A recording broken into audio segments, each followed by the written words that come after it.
Hi guys, these are the roots for Unit 2. So the first one is clam claim. And clam claim, there's a couple of words. Well, I'm going to give you three. One of them is the word exclaim. If you exclaim something, it's like you're saying something in a really excitable way. He exclaimed, ouch! Something that you kind of cry out. EX, the prefix, means outward, like external or exterior. The next one I'm going to give you is proclaim. And this one again means like crying something out. And we'll just go right over here. Clam claim means to cry out. But pro is a different prefix. X means outward. Pro means forward. Like when I talked in class about like being a professional means that you've moved as far forward in your field as you can. Or if I ask you to proceed down the hall, I'm asking you to walk forward. To proclaim means like you're shouting something forward. A lot of times proclaim means like to announce something.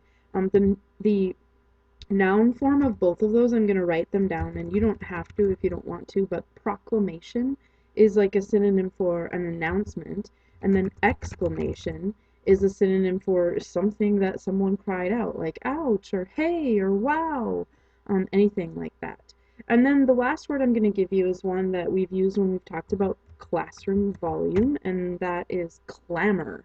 And clamor is a great word because it means like a really loud sound where everybody is crying out at once. So lots of voices, like at a crowded concert or out in the halls during passing time. So pause, make a little sketch here that'll help you remember, and we'll be ready to go on to cognosc, gnosi, which has an extra N in it for some reason. All right, cognosc, gnosi, one of my favorite roots. I just like saying it. It's kind of fun. And this one is not as clear in English. It doesn't come from the Latin quite as clear. So we're not going to see cognosc in English words, but if you're learning Spanish, like the word conozco means to know or to have knowledge of something. Spanish is a lot more closely connected to Latin than English is. So I'm going to give you a couple of words. For cognos, the first one I'm going to give you is a really common word, recognize. Re is a prefix that means back or again. If you recognize someone or something, it means you know them, cognos, again. You could go back and pull your knowledge up of something. Another one is incognito. If you go to a party incognito, it means you go unknown, not known. You go in disguise, basically. There are two more words that I'm going to talk about with cognosc, gnosi, and these are, there's just some small differences between them. So one of them is the word diagnose, or I'm going to give you diagnosis, which is the noun form. If somebody gives you a diagnosis, it's like they're telling you what they know the problem is. So you might go to a car mechanic and they might diagnose your car as having a brake problem. Or you might go to the doctor and you might get a diagnosis of strep throat or something. And that means dia is a prefix that means across or through. If you think of like diagonal, like if I move my mouse diagonally, I'm moving it across or through. And it's kind of like a person looks at the whole situation through the situation, and they come up with what they know. And then the next one uses that same prefix, pro, which means forward, and they make a prognosis. Taking that same example of the car, if you had a diagnosis of a brake problem, the prognosis might mean that looking forward, I know that you will have an accident unless you change your brakes. All right, go ahead and pause this and draw a picture, and we'll move on to number 3.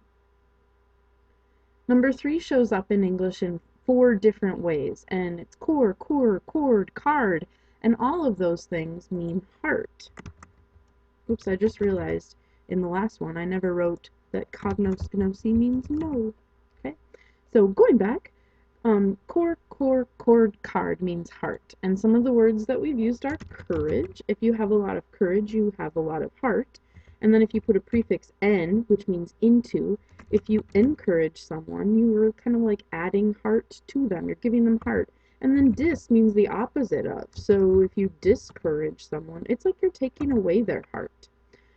Card, if you're in the cardiac area, if you have a cardiac arrest, that's something to do with your heart. Similar, coronary is a word that applies to your heart. And then one of the words that had cord that meant heart, but was a little bit further from that meaning is the word cordial, which means like heartwarming. Someone could give you a cordial welcome or a cordial handshake. Go ahead and pause, come up with a sketch over here for heart, and moving on to number 4. Cred means believe. Believe, trust. So we talked in class about credit. If you give someone credit, it means that you trust them. A credit card means that the company trusts you to pay back your bills. If something is incredible, it's not, that's that prefix in, able to be, that's that suffix ible, not able to be believed. That's incredible. And if you don't believe someone, you're incredulous. If you believe everyone and everything you hear, you might be credulous, which is a synonym for gullible. All right, draw a sketch there, and we'll go on to number 5. I'm going to get this moved down. There we go. So cyclo is our next one, number 5, and it means circle or wheel. This one is one you're going to use with lots of the actual like vehicles that have wheels. So you can have a bicycle that has 2 wheels, or a tricycle which has 3 wheels, or a unicycle which has 1 wheel. And then there are some other words that use this that don't necessarily have an actual wheel, like a cyclone is wind that moves in a circle like a wheel. And then the last one that was in Right Source 2000 is Cyclops. And Cyclops is a mythological creature who has one wheel-shaped or circular eye in the center of his forehead. So that's how that fits under cyclo. All right, draw your picture, and then we have dem. Dem means people. Dem people. And we talked about democracy. Democracy is 2 roots put together. We didn't study cratcracy because we don't use it as much, but cratcracy means rule. So rule by the people, of the people, for the people. That's democracy. Sometimes talk about demographic information. Graphy means write or written. So this is basically, demographics are information that's written about people. It can be any information that's collected about people. Another word that you might hear a lot is epi. Epi means on or upon, like your epidermis is your outer layer of skin. We'll talk about that in the next one. But an epidemic is something that's on the people. It's like a problem that is on a whole group of people. Like if there was a flu epidemic, or even it doesn't have to be a disease. It could just be like, an epidemic of people being tardy for class. So there was a tardy epidemic in the 7th grade. Another word that makes it, that kind of comes along with epidemic, especially when we're talking about sicknesses. Maybe there's a zombie flu, and they might talk about it as being a pandemic. Pan is just like bigger than that. Epi means on the people. Pan means all. So a pandemic is like, it's affecting the whole world. It's all people. Go ahead and draw a picture for dem, people, and we're going to move on to derm. Derm is a root that means skin. And so there's a couple of things that come to mind right away. Epidermis is your outer layer of skin, and epi means on or upon, so that's the skin that's on or upon the outside of your body. The dermis is the layer of skin underneath that. Sometimes you might hear people talking about a hypodermic needle. Hypo is a prefix that means under or below. So a hypodermic needle is just a needle that goes under your skin, which, I mean, most needles do. Another word is a dermatologist, and I always have a hard time spelling that. So, oh, yeah, I did it. A dermatologist, ology means the study of, and ist means one who. So one who, a person who studies the skin. So you might go to a dermatologist for any kind of skin disorder. Maybe it's acne, or maybe it's eczema, any kind of thing that deals with your skin, you would see a dermatologist for that. Okay, so pause it, draw something that will help you remember skin. And number 8. This one is a review, so I'm going to go ahead and just put in dict means speak or say, and some of the words we had were dictionary. That's a book that has all of the words and how we speak them and how we say them. Diction is how you talk. So if you have good diction, it means that people can understand you and you speak clearly.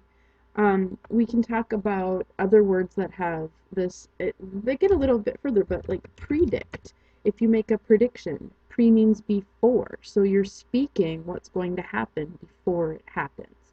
And we'll talk about more of these. Go ahead and draw something for dict, and we'll move on to fur or fair.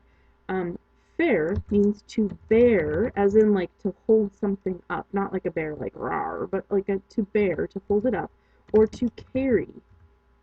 Um, the one there that we had was coniferous. A coniferous tree is a tree that bears or carries cones. So an evergreen or pine tree or a fir tree, those are coniferous trees.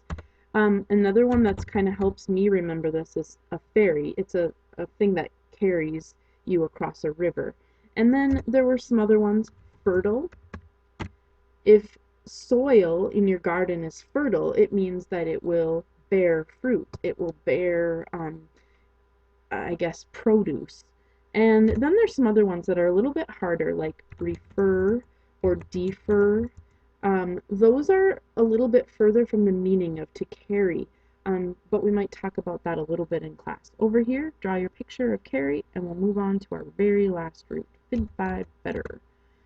So, number 10. Fid, fi, better means faith, trust, belief. So similar to cred, which means trust and belief, this one has that added word faith, and I can remember it by the F, F, F, F. So fid, fi, better. The first one I always like to do is confide. If you confide, con means with or together. It means that you are putting your faith in someone and you're telling them a secret. Usually you confide in your best friends. If you share your secrets with someone, you can call them your confidant, and that's how you spell that word. But then there's another similar word that is confident. Oops. And if you're confident, it means you have faith in yourself, and you have self-confidence. Another word, our federal government. The federal government, or a federation, is it's something you're supposed to have faith in, that it will take care of you, take care of your country. Okay, so go ahead and draw something over here that will help you remember that fid, fi, better means faith, trust, belief. And you are done with your Unit 2 root.